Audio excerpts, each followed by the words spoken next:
When I first started Anti-Profit, I wanted to post really offensive, foul comedy skits. Why did you go down the route of using the mask? The whiteness, the blankness allows people to listen to what I have to say. They can just kind of try on my opinion for a few seconds. The main growth that I've experienced is really just from being consistent. And then all of a sudden, I just had 2 videos go from like 200 views to 40 million views. Wow. I'm even in the process of renouncing my U.S. citizenship. And that's quite a big thing to be considering. Saving on taxes, not paying into governmental scheme that I'm just not super happy with. Is there ever going to be a point where you think you'll take the mask off? I confront the mask content creator who went from 0 to millions of followers in less than a year. I really wanted to start with probably what is like the elephant in the room, the really obvious thing, and that's got to be the mask, right? That's one of the things that massively separates what you've done from other people. So firstly, very simply, why take that approach? Why did you go down the route of using the mask? 2 reasons, one practical and one that kind of developed over time. The first practical reason was when I started Anti-Profit, I was working for another really big influencer. And I was working as his COO with his 15-person team. And I knew that the kind of stuff that I wanted to be posting about online was not going to be something that aligned with his brand. So in order to get around that, I started using a mask. The second answer is as time went on, I found it very useful that I chose to wear a mask. And specifically this mask, I think the whiteness, the blankness allows people to just kind of listen to what I have to say and almost absorb the information as if it's coming from something other than like a person with opinions and that type of thing. And as a result, they can just kind of try on my opinion for a few seconds, decide if they like it, and put it aside in a very different way than if they were dealing with someone with a face that they could associate with certain like facial characteristics and that type of thing. Yeah, that makes sense. Did you get the idea from another creator, or is it just something you thought of? How did it come about in the first place? Yeah, again, just practically, I think I don't even listen to EDM, but I was like, oh, that Marshmello DJ guy, like no one knows who he is. And I was thinking about even like Daft Punk and that type of thing. And I was like, okay, even if people like ended up finding out who I am, like you can Google who is behind Daft Punk and it's not a big deal, but like the mask is sort of the thing that everyone remembers. So I think I was mostly working from the music world, which is actually my background as well. I was a violinist before all of this. So yeah, I think that's probably where I got the idea. That makes a lot of sense. And one of the things that I thought was interesting as well is you've gone down the mask approach, which is different to other content creators that perhaps want to be anonymous. Like there are YouTube channels like Economics Explained, Real Life Law, for example, where you don't see their faces. It's all B-roll, right? It's their voices and it's B-roll, but you decided to go down the mask approach. Was that at all tactical? Like, did you think that would resonate better with an audience? Did you consider going down just a voiceover and a B-roll option? Not really. I generally like being on camera. And I think a lot of the time, especially with how I go about talking through my short form, I'm pretty animated. I'm using my hands. I'm kind of like sort of painting a picture with my hands almost as I speak. So I think, again, just on a practical level, I knew that if I was going to start doing this with any level of consistency, doing it with the least amount of friction possible was going to be the best way to go. And I knew that was going to be like talking head videos, sitting in front of the camera, and kind of having the icing on the cake be the extra B-roll that I put in was going to be the best solution rather than just being 100% B-roll. Yeah, it's also like super editing heavy then, isn't it? Like if it's just 100% B-roll, that gets pretty tough. Exactly. Okay, so I wanted to ask you about the mask stuff because I find that really interesting. Obviously, it's quite different. And you have absolutely exploded on YouTube. Like for context, for people watching, listening, I've been creating YouTube videos for 7-8 years now, and my subscribership is about 1/6, I think, of what yours is. And you've been doing this how long? How long is it? Well, you've been doing this longer, but how long has Anti-Profit been going as a YouTube channel? Sure. So Anti-Profit started pretty much in full last December. So almost a year. Almost a year. So that's crazy. Like to have, and you're at 1.5 million subscribers right now, roughly? Yeah, on YouTube, correct. So that is, I mean, that's very impressive. So Why do you think you've been able to do that? What have you done that's worked really well? Because obviously there are probably hundreds of thousands of people trying to have that sort of growth trajectory. What do you think you've done well that allowed you to have that sort of crazy growth in that time period? That's a good question. I often ask myself that same question. I think the way that I tend to frame certain cultural phenomenon seems to be pretty interesting to people. And I think the fact that I try and present ideas to people simply so that they consider them themselves and decide whether or not they buy into it, or whether or not they have their own opinion that kind of contrasts with mine, instead of trying to shove an opinion down people's throat. I think that approach to kind of talking about culture and talking about all of these things that we're kind of trying to struggle with as a society has seemed to be refreshing to a lot of the people who consume my content, just because I think there are a lot of very opinionated,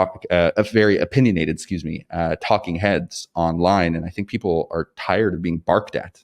I think the way that I communicate with people is just more as a friend, and more as just like, hey, like, what if this is the case? I don't know. And then, they kind of have fun with it and pick it apart in the comments and go from there, and are able to make their own decisions about what it is that I present to them. And I guess that's, you've alluded to that right up front in the name, right? Anti-profit. Like, you're not, do you know what I mean? You're not trying to say that everything you say is guaranteed to be correct and you have to do it this way. And I think you're dead right about people being annoyed at this point of being barked at, particularly when I think people that spend a lot of time consuming content online end up twisting themselves in knots because they're being barked at by one person to do things a certain way, and then barked at by someone else to do things in a completely contradictory way. And they're like, well, they both sound credible. What on earth do I do?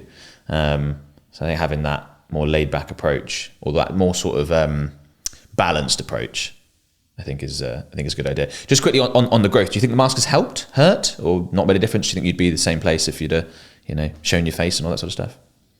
Oh, 100% helped. I actually A/B tested this content right at the very beginning, when I was sort of toying around with the idea of anti-profit. This was probably more like August of last year. But I posted the exact same video online with the mask and without the mask. And with the mask, I got 11,000 views. And I think without the mask, I got like 200 views. So I think it's striking. It's, again, different from everything else that you see in your feed, which is like someone like right in the center of your screen, sort of leaning in, like really tight angle with like this Shure SM7B microphone telling you whatever they're going to tell you. And then you come across my video and you think to yourself, what the fuck is that?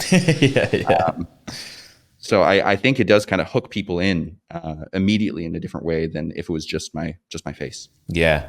And I think, it hooks people in. And also there's that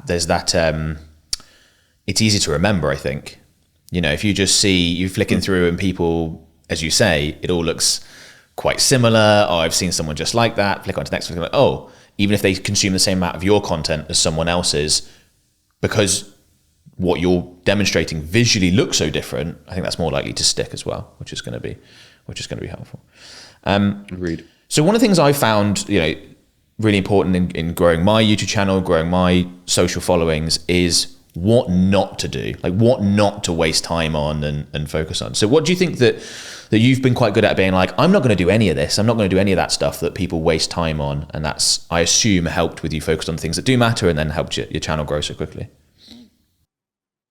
Yeah, I think framing whatever advice or life experience or point of view that you have around things that people are currently talking about online is kind of the key. I think one of the mistakes that I made, and I wouldn't say it was a mistake, I had to get started one way or the other, but something that I did at the beginning is I sat down and just kind of spoke life advice into a camera.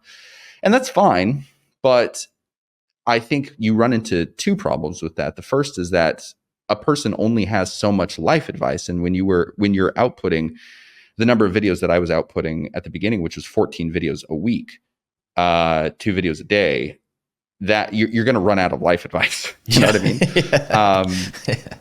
mean? So you kind of have to figure out a way to be a little bit more sustainable when it comes to, consistently creating content.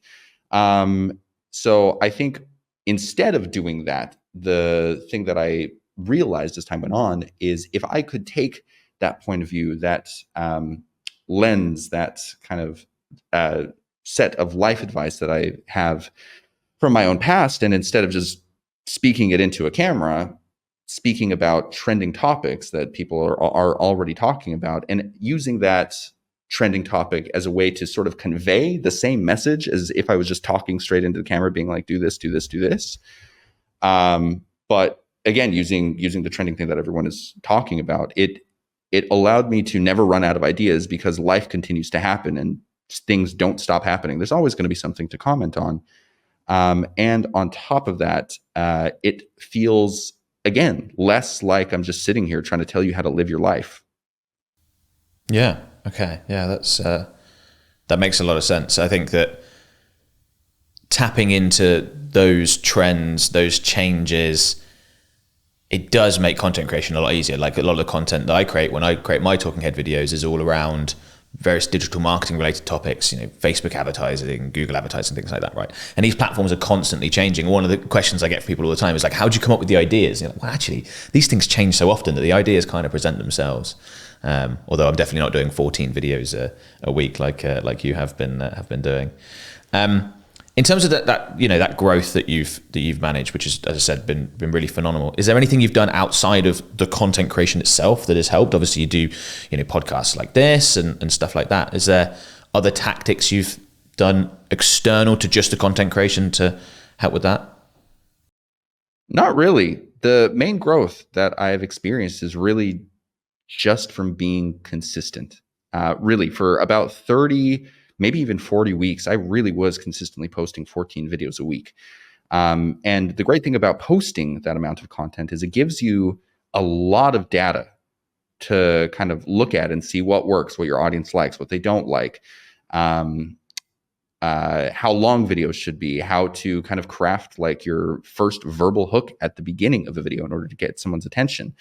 It's kind of a big sandbox that you can play with when you're dealing with that amount of content, and it gives you a lot of chances to sort of pivot and do things better. But I think the other thing, again, outside of like appearing on other people's podcasts or anything like that, I think the other main thing is just right from the very beginning, I outsourced my editing and my social media management. Yeah. Because again, I had worked in the field already, and I'm actually a pretty okay intermediate editor. I could certainly take care of the edits that I used to be doing, maybe not so much the ones that I'm doing now with keyframing and animations and that kind of thing. But I could do my old ones for sure. But I knew that if I was going to leave the editing to me rather than someone else, I would get angry and rage quit after about a week.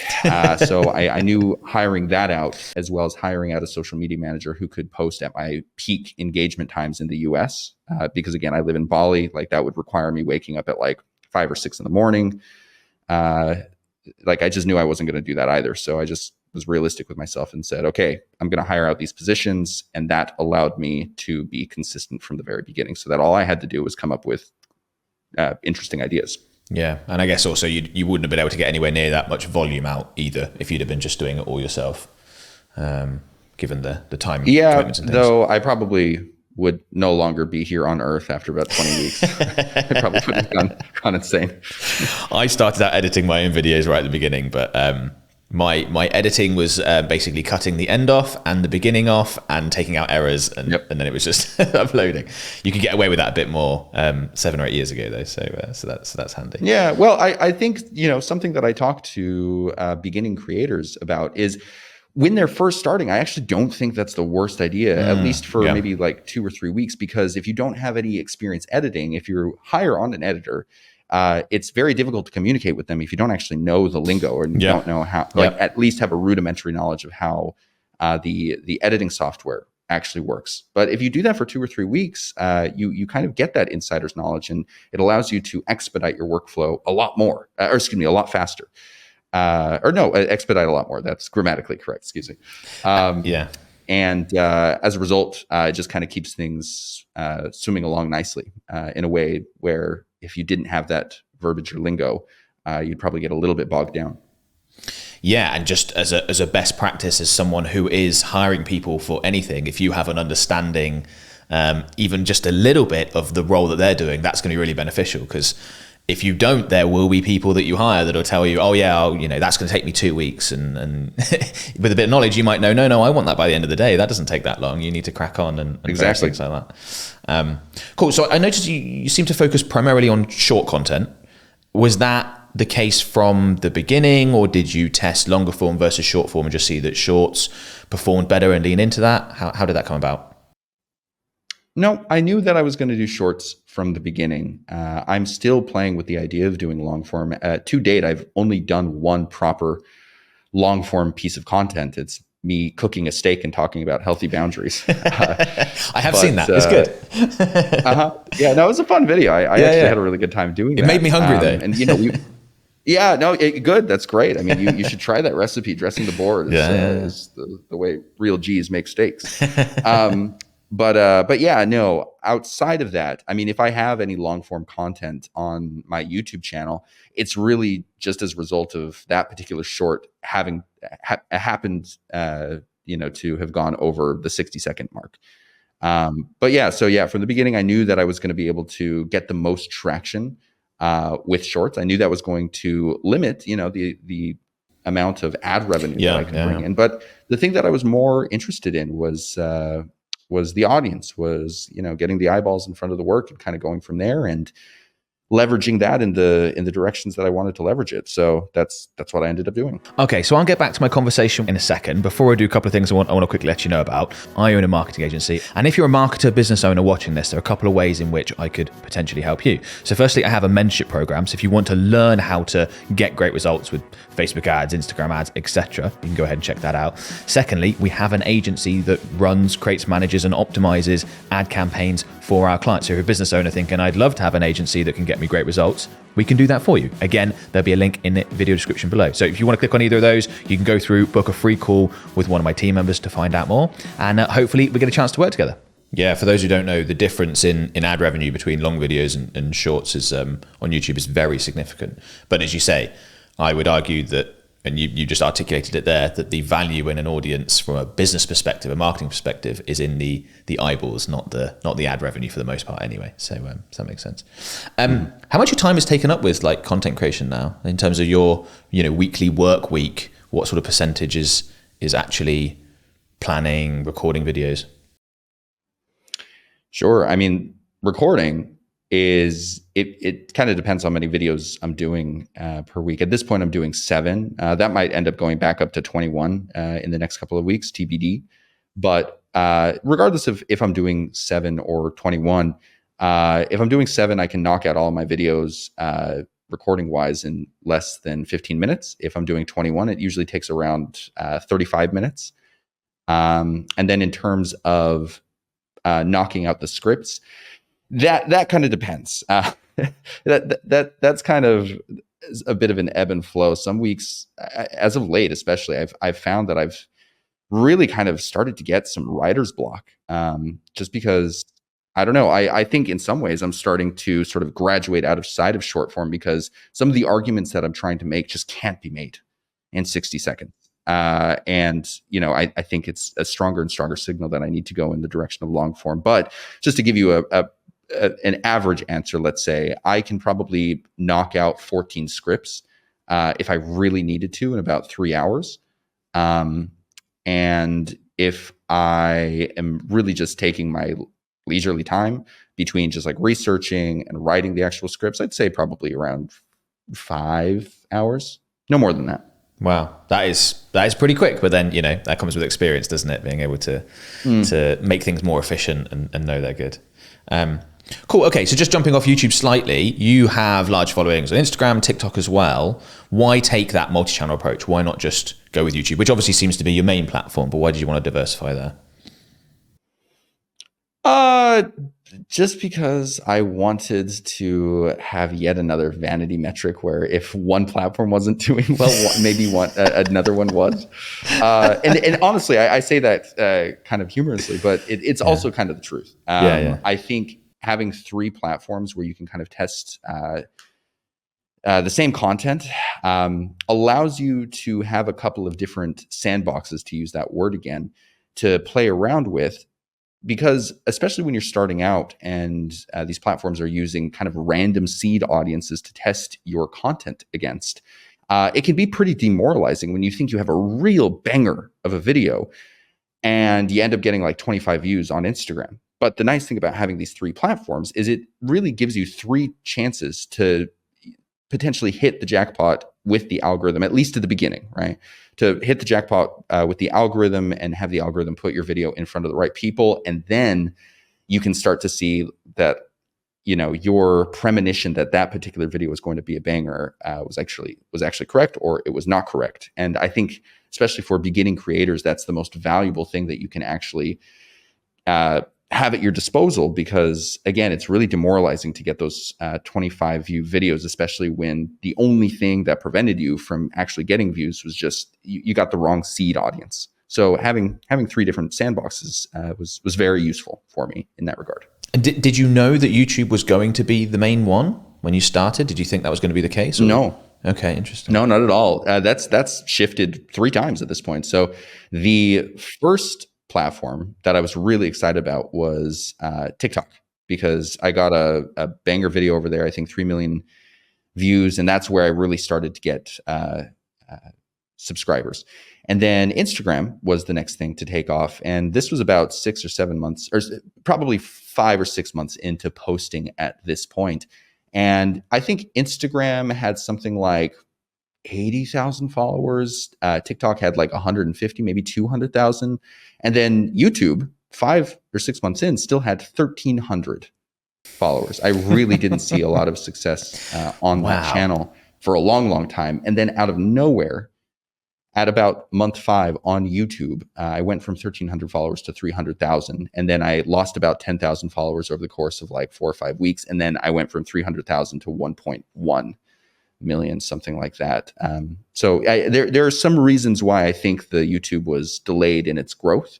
But yeah, I thought there were many times where I almost just stopped posting to YouTube altogether. Wow. So it wasn't like a relatively consistent growth trajectory. It really was in like a crazy spike a couple of times by the sounds of things then. Yeah, definitely. I think that's kind of the way that it goes for people, especially with shorts.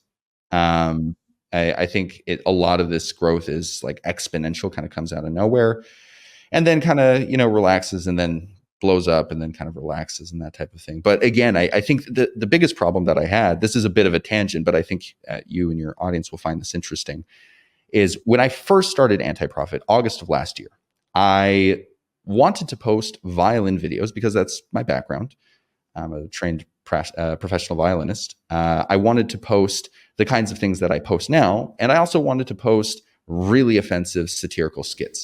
So on YouTube, I was posting the just most foul comedy skits I could muster. Instagram, I was posting similar stuff to what it is that I do now, but much more cringe.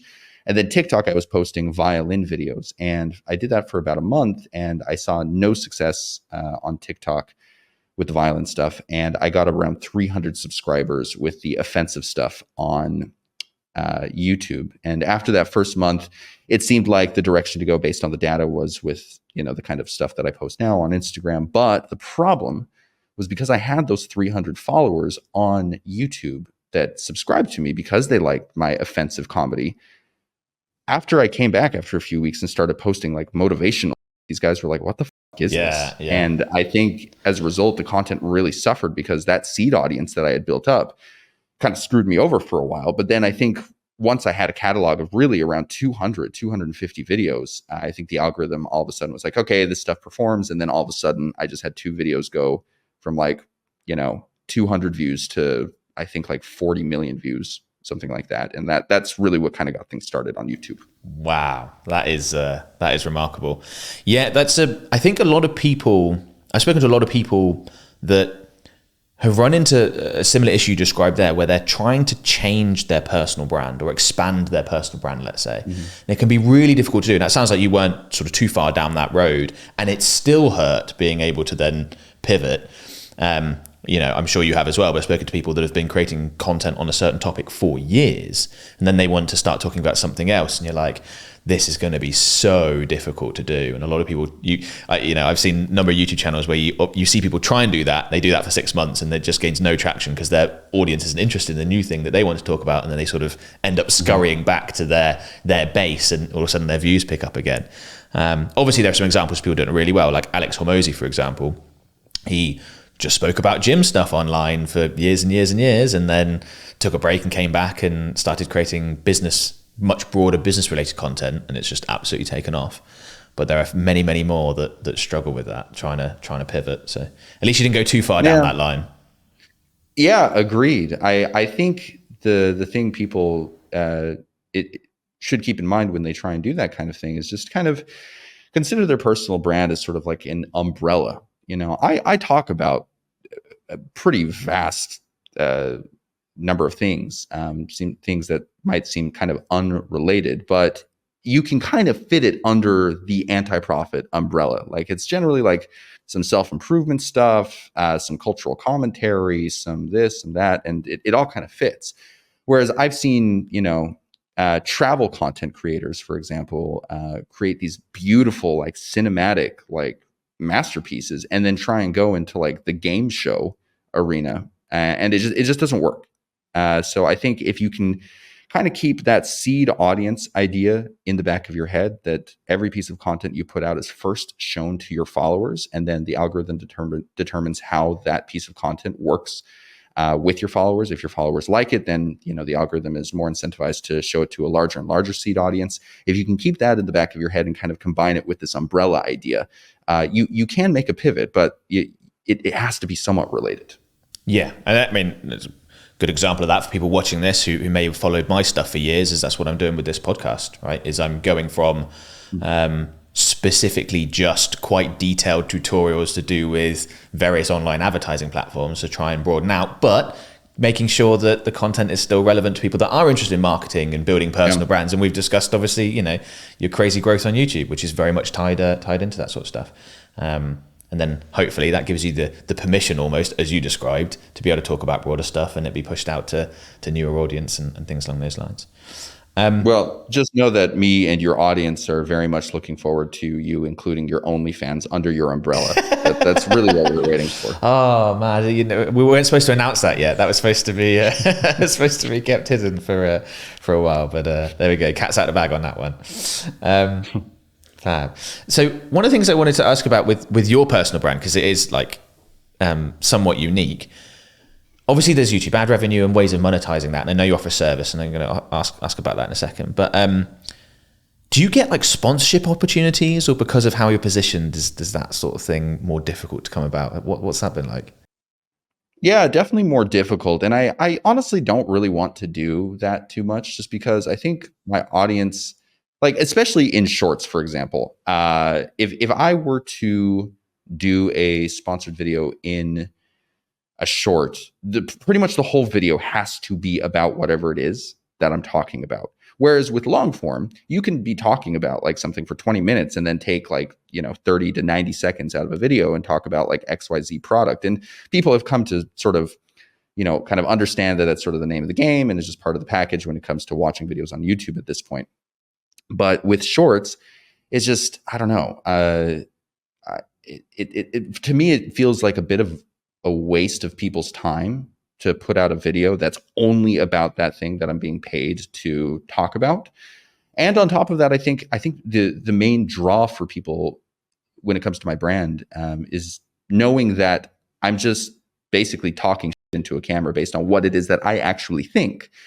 And if I like go too far down the path of just doing like talking points that I receive from some brand that wants to promote, the lawnmower, trimmer for like your balls or whatever. Lawnmower 8.0 or something. Yeah. It's not really going to be that engaging to people. But to kind of answer your question a little bit more directly at the beginning, is that, this is a tricky brand on top of that to sell brand deal space with. I had an offer for a 10K brand deal a few months ago, and it was my first major offering. And I probably would have taken it just because it was sort of the beginning of things. I hadn't really thought through the brand deal side of things as of yet, and I was excited to get offered 10K or whatever. But they took a closer look at the catalog of videos that I had, and they actually had to withdraw the offer. Which at the time I was, pretty bummed about. But I think as time has gone on, again, it's just I'm actually okay not taking the brand deals because I'm monetizing in other ways, and it allows me to really just talk about what it is that I want to talk about. And if I ever do some sort of like shout out or brand deal, it's always about my own products that I have like crafted from the ground up and really care about and I'm really passionate about and know that it will deliver value to the people who are interested in checking it out. Yeah. Okay. So I was going to lead me on to the next question I wanted to ask about that. I saw just recently, actually, you posted, like, it was a community post on your YouTube channel, for example, talking about a service where you're helping creators get to over 100K followers. So how long have you been offering that as a service, and why did you decide to start offering that? In going into building out a product, I knew that there were a couple of things that I could teach that would be of value to people. I could have built something out in the realm of like men's dating. I could have built something out in the realm of like how to build a brand as a musician. And I also realized, because of the success of Anti-Profit and because of my experience as COO for another like major influencer, so I could build out a brand, not build out a brand, build out a product that legitimately taught people how to grow personal followings online. And I actually did a questionnaire with my audience. I had about 10,000 people respond to it, and just overwhelmingly people wanted to learn the art of building a personal brand in order to make money and in order to be able to have location independence in the world. So I just kind of listened to my audience and went in that direction. Yeah, I mean, that's certainly something I'm very familiar with. That's very much like my wheelhouse. Like I own a marketing agency, right? And the vast majority of the leads we generate from that at this point come through from my personal brand. So it is definitely something I know can work. And with your audience growth trajectory as well, that could be something absolutely massive. How's it gone so far? You had as good a response as you're hoping for? Are you oversubscribed? What does that look like? Yeah, no, it's going really, really well. And this program has been going long enough at this point where I'm in a place where I'm starting to see the fruits of my students' labor, and like things are really starting to come together. Like people are coming to these weekly calls with videos that are getting like 150,000 views. And honestly, for me, it's kind of it's kind of a big sigh of relief, not because like I thought I was a snake oil salesman or anything. I knew that I had the skills, but I think when you put something out into the world like this, it's a little bit scary because you're like, holy shit, am I full of shit? Is this going to work for anyone? Am I just taking people's money? But like, it's finally gotten to the point where, people are getting some like really cool results, and like, it's really gratifying to see people's hard work pay off, and just to be able to be a part of that. So it's cool. Things are in a good place. And again, as you said, in terms of monetization, it's going well, and it has allowed me to not have to worry as much about brand deals as I was originally before I launched this particular this product. Yeah, that makes a lot of sense. Cool. Well, glad to hear it. So changing tack a little bit, you have, I'm assuming from the accent that you originally are from the US, but you have moved. A lot of people talk about that sort of thing. I mean, I'm in the UK, right? And we have a similar situation where a lot of people talk about leaving. They primarily quote two reasons for leaving the UK. One is taxes and the other one is weather. But very few people actually go ahead and do it. So I'm really curious around why you decided to make the move. Like, how has it gone? Would you recommend it? Some stuff around that. So the reason I came out to Bali in the first place was to actually work for that influencer. He hired me, and as a result of taking this job, it allowed me to work remotely. So I was like, okay, let's go to Bali. So that's what I did. And as far as how it's going extraordinarily well. There's a great community of people out here. And in terms of the cost of living, it's infinitely more affordable than, in the West. And as a result of that, I think I was able to build out Anti-Profit with more modest funding than I think most content creators are starting with in the event that they're starting, and also hiring out teams simply just because, my cost of living here was less expensive and I had more money to play with. So it was a good way to leverage a different location or to build out something that I was passionate about. And I'm really glad that I came out. Awesome. Yeah. I think that's something that I've seen you talk about quite a lot, and I certainly agree with it, of the opportunity to massively reduce your living expenses when you're trying to start something is such a competitive advantage. I have a lot of friends that obviously know that I have my own business and that I do what I do, and they sort of very frequently say, "Oh, I'd love to start my own business. I'd love to do something like this." And you sort of look at their situation, the big mortgage, the kids, and you think like, it's going to be so. And I tell them about my story. Like the first year of having my business, I earned £8,000 from it. Like that was it. I was scraping by. I was working another job at the same time. Like these things were really difficult to get going at the beginning. It's easy to do it. When I did it, when I was about 23, I would have been, and had virtually no expenses. Now I was still in the UK, but had very little expenses. As opposed to doing it at that stage. But taking that one step further, like as you say, going somewhere that costs a lot less expensive than living in Utah, that does sound like a big competitive advantage. For sure. I mean, cost of living just exploded right when I was leaving the US. I actually feel very fortunate to have left when I did. I think at the time, it was difficult to get a room in somebody's house for anything less than $1,200. And this is in Salt Lake City, Utah. This isn't even in like a major metropolitan area in the US. So again, timing wise, I'm very happy that I made the move when I did. And it's just allowed me to kind of reinvest in myself and open up a lot more opportunities. Nice. And this time of year, it's a lot warmer than in the snow. It is, yes. The average temperature around Bali, pretty much at any point of the year, is really around like 76 degrees Fahrenheit. I don't know what it is Celsius, unfortunately. I'm sorry. It's nice and warm. Yeah. It's nice and warm. A lot warmer than we typically get here. But yeah, most of my audience is US anyway, so they'll be more used to Fahrenheit. Anything you miss? You ever planning to move back, or you like, I'm loving it here, I'm staying? Yeah, I really don't have any plans of leaving. I'm even in the process of sort of potentially renouncing my U.S. citizenship. Oh, okay.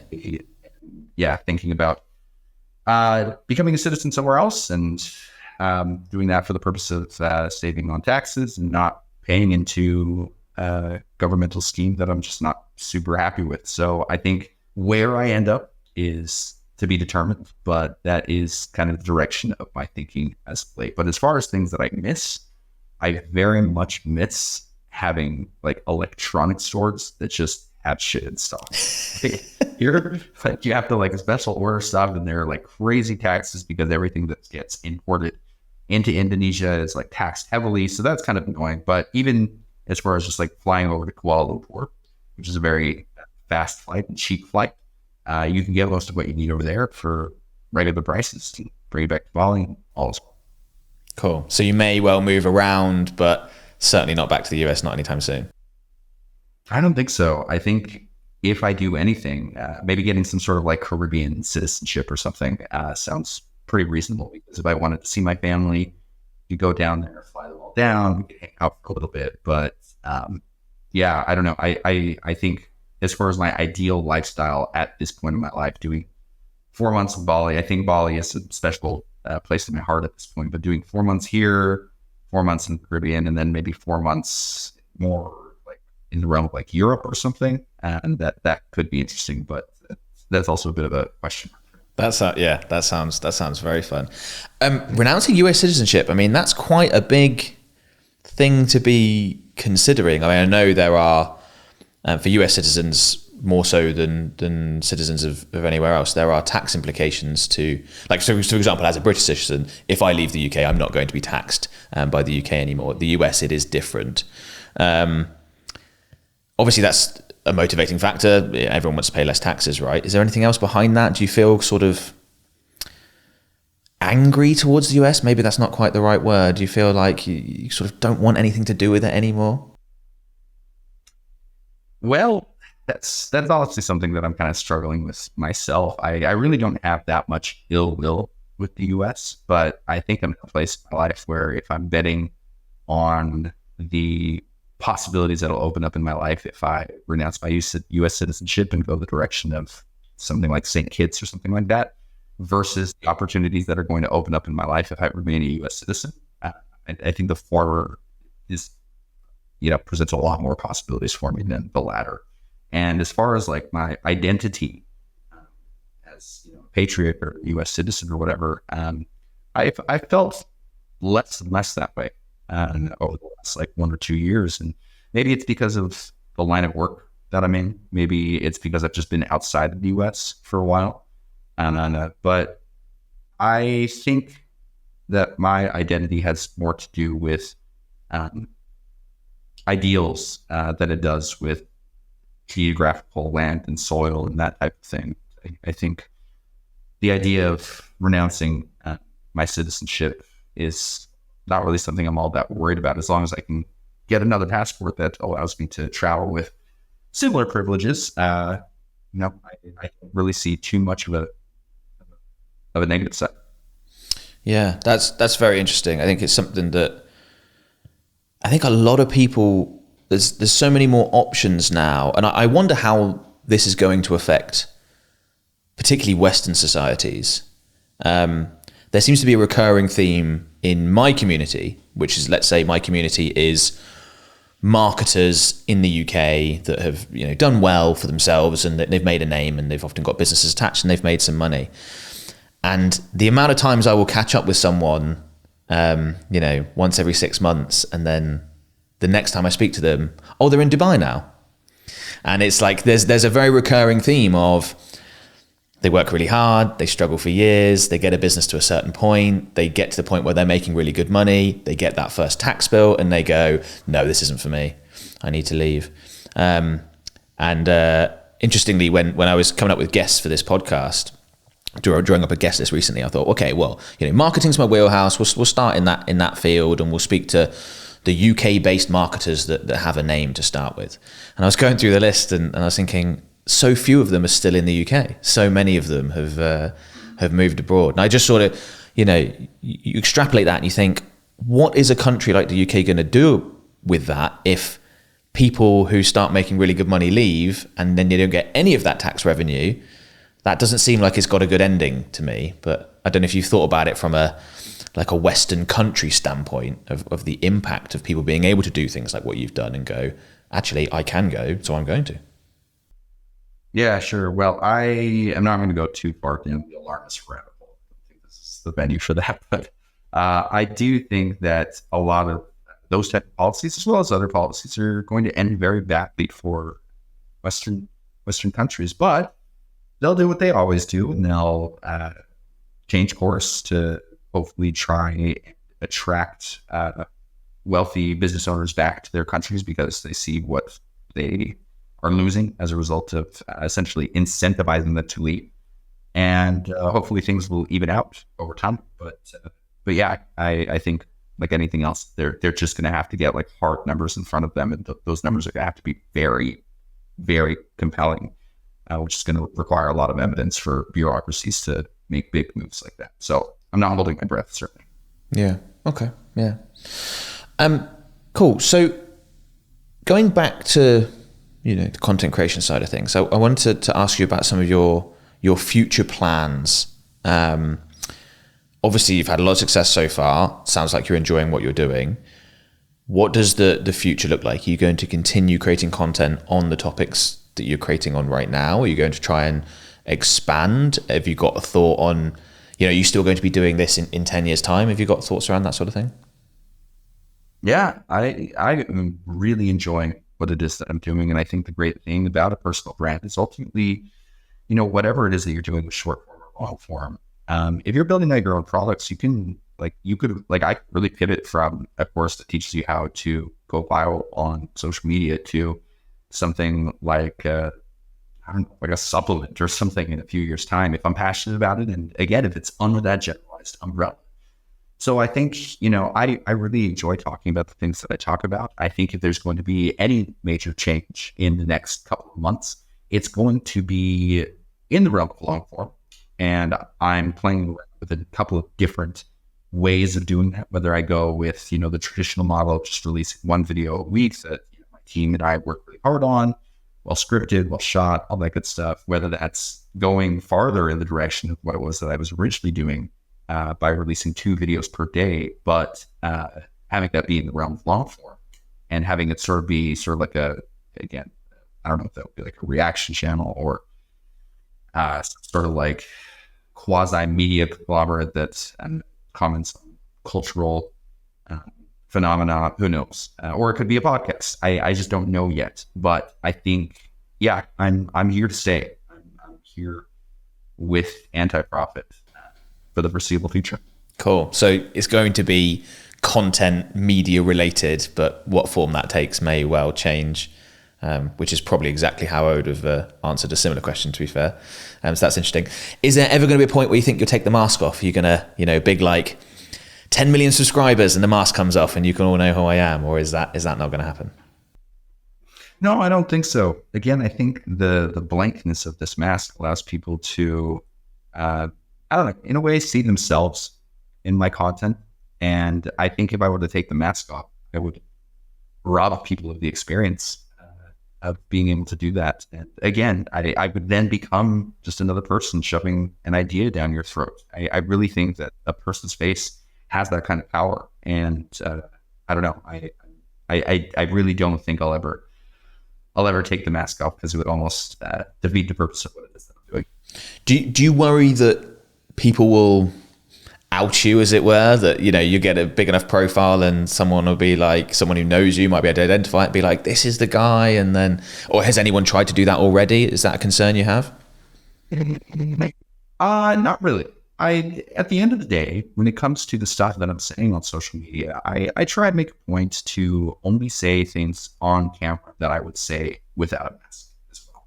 I think it would be kind of cowardly for me to be on social media and only feel comfortable talking about these things by wearing a mask. However, I think if someone ends up figuring out who I am and do like some big expose or whatever, and more than anything, I'll probably just think it's hilarious, be very flattered by it.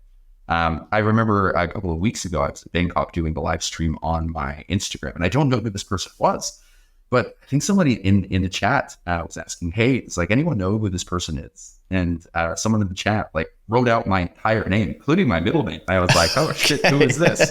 But their account was private, and there was no way for me to kind of see who it was. But it's kind of already happening, and it's not the end of the world. Okay.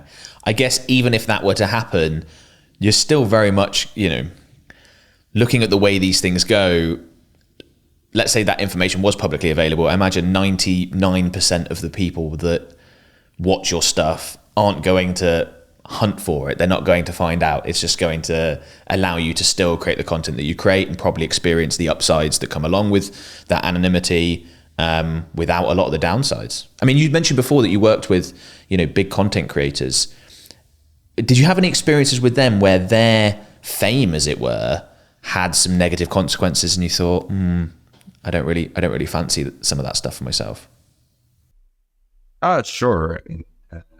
In terms of just their personality, I shouldn't say that. But no, seriously, no, not really. I think it's kind of nice being able to just like go wherever and not have to worry about being recognized, like some larger content creators kind of have to keep in mind. It was funny on Halloween this year. I took my girlfriend out to the club, and I was like, what, it'd be kind of interesting to wear the Anti-Profit. Let's see what would happen. And to my surprise, a couple of people actually recognized me at the club at like midnight. They were like, "Dude, I love your videos." Thanks, I appreciate it. But yeah, I think I would prefer not to have to deal with that type of thing regularly. Not because it would make me uncomfortable or it annoys me. It's just I'm happy just living my life. I don't really need the attention or anything like that. So it's nice to be able to sit at a table with my girlfriend and not have to worry about people coming up talking to me in the middle of my coffee. So I think when people think about building personal brands and like becoming a known name, they often will say they don't like the idea of, they don't want to be recognized, they don't want to get too big, they don't want that to the intrusion on their lives. But there's probably a part deep inside them, there's that ego that's like, yeah, but I want to be the guy, I want to be the person that you know gets recognized. And like, I'm by no means a celebrity or anything close to it, but I've got enough of a following where maybe once a month I'll be in like a cafe or something and someone will come up and be like, oh, I watch your stuff, and it is very like flattering and things like that. So I can commend, probably I would describe it as self-restraint on your part, not to be like, actually it's me, I'm the guy, you know, like look how well I'm done. I want the praise and adulation, because I think if I'm 100% honest, I would be tempted to try and get some of that. Yeah, well, I think ultimately the thing that's more important to me here is that rather than my face or my actual like identity being the thing that gains notoriety, I'd love for my ideas to gain notoriety. And it's not so much that I need people to adopt my ideas. It's just hopefully my ideas get people to ask themselves questions, even if they think my point of view is stupid, even if they think my view is stupid. At the very least, the idea got so far that it was put in front of them by the algorithm, and they had to make a determination for themselves. That to me is notoriety that I'm vastly more interested in than people recognizing my face. Yeah, and just the way these platforms work, the only way your ideas are going to be seen by a larger audience, and they clearly have, given what you've described and how fast you've grown, is by the fact that they clearly do resonate with a lot of people. Like those initial test sizes on these social platforms that your videos are put in front of, people are going, I think this guy's making a really good point, and that's going to help them be exposed to other people. So that's clearly already happening. I imagine it will continue to do so. I hope so. I think right now on YouTube alone, I think I'm at around it's around 400 million views. I could be wrong. That could be like a few tens of millions over or something. But I think my next milestone is getting to 1 billion and hopefully doing it in the next year or two. That's kind of my hope. So we'll see what happens. But that's I'm hoping that notoriety, or at least exposure, continues going in the positive direction. Yeah, fab. Well, it very much looks like that's going to happen. So given the success that you've had, are you worried people are going to copy what you've done, are going to maybe a different mask or a similar one, and that might, we talked a lot about how what you've done is somewhat unique and helps you stand out, but if there are loads of copycats, maybe that won't be the case. Has that crossed your mind? Yeah, it has, but I really wouldn't care in the slightest. The way that I view social media is that it's basically just it's unlimited opportunity for everyone. And I even have a student inside of my coaching program. He was like, "Hey man, I kind of want to wear a mask, and it's similar to yours, but it's black. Is it cool?" And I was like, "Yeah, dude, run with it." Like again, it's just like if it's serving the purpose of what it is that you're trying to do online, and it helps you stand out, go for it. And again, that's not me just trying to be like a nice teacher or whatever. I'm genuinely flattered, and if it works for him, it works. Like it solves my problem. And even if they aren't like one of my students or whatever, I think again, it's just social media is one of those weird things where there's really just kind of unlimited attention for everyone, as long as you can kind of nail down your hook, your storytelling, and your editing, keeping things visually interesting. It's kind of a unique thing that we have on social media. Yeah, and I think as well, given how well you've done, the background that you have, I can also hear like the confidence in the stuff that you put out there. It's almost like by all means go ahead, and if you do well, good for you, but it's not going to detract from what you're doing. Like what you're putting out there, people are enjoying enough, is engaging enough that it's still going to continue to be successful. Would be. I mean, I think the thing that would be even more interesting than people copycatting is people starting to use AI to create versus videos of me talking and like saying that I would never say. And even if that were to happen, I would just be infinitely interested by the kind of content that people were creating, rather than being worried that it was going to affect my brand negatively or whatever. Maybe that's a bit naive of me, but yeah, I think I would just be intrigued by it more than I would be perturbed or. Yeah. Okay. Yeah, I could definitely see that. So that was one thing I wanted to ask about, which leads into like, what do you see the future? You know, we talked about yours specifically, but of content creation, social media in general. I heard a really interesting quote from Paddy Galloway not that long ago, and he said that he believes content creators are going to eat the world, is how he described it. And he was specifically talking about things like Prime, you know, with Logan Paul and KSI and Feastables with Mr. Beast, and these potentially multi-billion-dollar businesses that have been created almost overnight based on these massive brands, these personal brands that content creators have been able to create. And I think he was using the example of like Feastables is less than 2 years old and it already takes up more space in Walmarts than any other chocolate company, many of which obviously have been around for decades, and just sort of thinking about the trajectory of that and what does that look like? Are we all using products and services from content creators in 10 years time, social media content creators in 10 years time? I'd be really curious to get your thoughts on that, you know, based on your background, but also what you're doing. And you mentioned it earlier around like there may be opportunities for products in the future. If you feel that's going to be the way things go, or if you disagree with that, what are your thoughts there? No, definitely. I think it's going to be, I think it's going to end up being very similar to how content creators dealt with NFTs.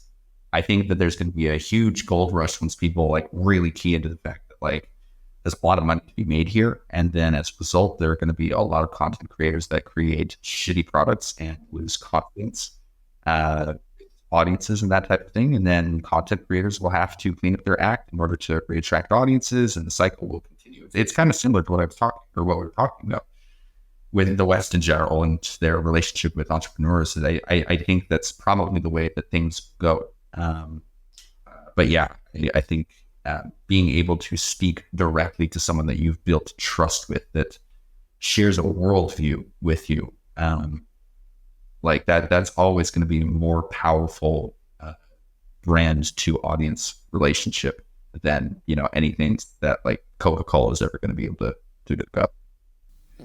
Yeah, we see that. As I said, I own a marketing agency. We run ad campaigns for clients. The difference between when we have a major celebrity associated with the brand or not, in terms of the direct results we get on ads, is absolutely massive.